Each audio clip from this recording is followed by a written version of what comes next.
Assalamualaikum warahmatullahi wabarakatuh. Perkenalkan nama saya Kasia dengan NIM belakang 029. Di sini saya akan mengerjakan ujian tengah semester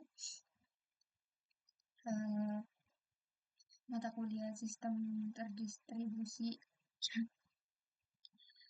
Untuk petunjuk mengerjakannya, Bismillahirrahmanirrahim. Eh, Demi Allah bahwa saya mengerjakan sendiri dengan jujur dan tidak menyontek teman. Soal pertama, jelaskan pengertian dari sistem terdistribusi dan berikan contohnya. Eh, Sistem terdistribusi adalah sistem yang yang terdiri dari beberapa komputer yang saling terhubung melalui jaringan dan bekerja sama untuk mencapai tujuan bersama. Namun bagi pengguna tampak seperti sistem tunggal. Nah, contohnya itu eh, kayak Google, terus sistem perbankan online. Lalu untuk nomor 2, sebut dan jelaskan tentang karakteristik sistem terdistribusi. Untuk karakteristik sistem terdistribusi yaitu resource sharing, yaitu ke sumber daya seperti file, printer, terus ada konkurensi, itu beberapa proses berjalan bersamaan pada sistem yang berbeda. Terus ada scalability, dapat apa ya? Ini itu dapat ditingkatkan kapasitasnya dengan menambahkan mode tanpa mengubah keseluruhan sistem. Terus yang ketiga, sebut dan jelaskan tentang arsitektur utama sistem distribusi. Untuk arsitektur utama sistem distribusi itu client, server, arsitektur. Nah, ini tuh terdiri dari klien, yaitu yang mana klien di sini tuh peminta layanan dan server itu penyedia layanan. Nah, contohnya itu kayak web browser itu jadi klien dan web server itu jadi server. Nah, untuk contohnya itu kayak torrent, terus blockchain. Lalu untuk soal yang keempat itu jelasan pengertian dari soket dan tujuannya.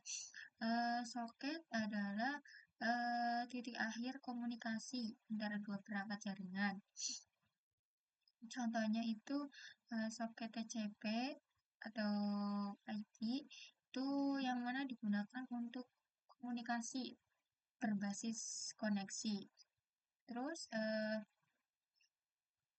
untuk soal nomor 5 itu jelaskan pengertian dari port dan sebutkan jenisnya. Pengertian port sendiri adalah nomor identifikasi yang digunakan untuk membedakan layanan atau proses yang berjalan pada sebuah komputer dalam jaringan. Jenisnya itu ada port 0 sampai 1023 itu welcome out port. Ini digunakan untuk klien standar kayak HTTP 80 gitu. Terus register port itu 1024 sampai 4009 4 juta 49151. Nah, ini tuh digunakan untuk aplikasi tertentu. Terus soal nomor 6, jelaskan pengertian dari Service Oriented Architecture atau SOA. Nah, SOA adalah di sini arsitektur sistem yang membangun aplikasi sebagai kumpulan servis atau layanan yang saling berinteraksi. Nah, berinteraksinya ini melalui jaringan dan protokol standar seperti kayak TTP atau SOAP gitu. Nah, tujuannya di sini agar sistem menjadi modular atau fleksibel dan mudah diintegrasi antar platform. Nah, untuk soal nomor nomor 7, sebutkan dan jelaskan servis di SOA. Untuk servis di SOA itu eh, ada business service, yang mana business service ini tuh menyediakan logika bisnis inti seperti pemrosesan pesanan gitu. Nah, terus yang kedua ada enterprise service. Di sini itu enterprise service itu mengintegrasikan berbagai layanan lintas sistem dalam organisasi. Terus ada application service. Nah, di sini itu menyediakan fungsi aplikasi tertentu, misalnya login, validasi data. Terus untuk soal nomor 8, jelaskan pengertian dari RPC dan SOAP.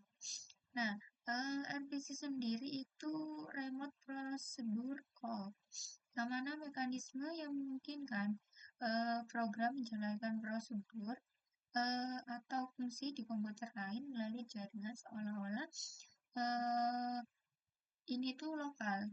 Nah, contohnya itu RPC di Linux.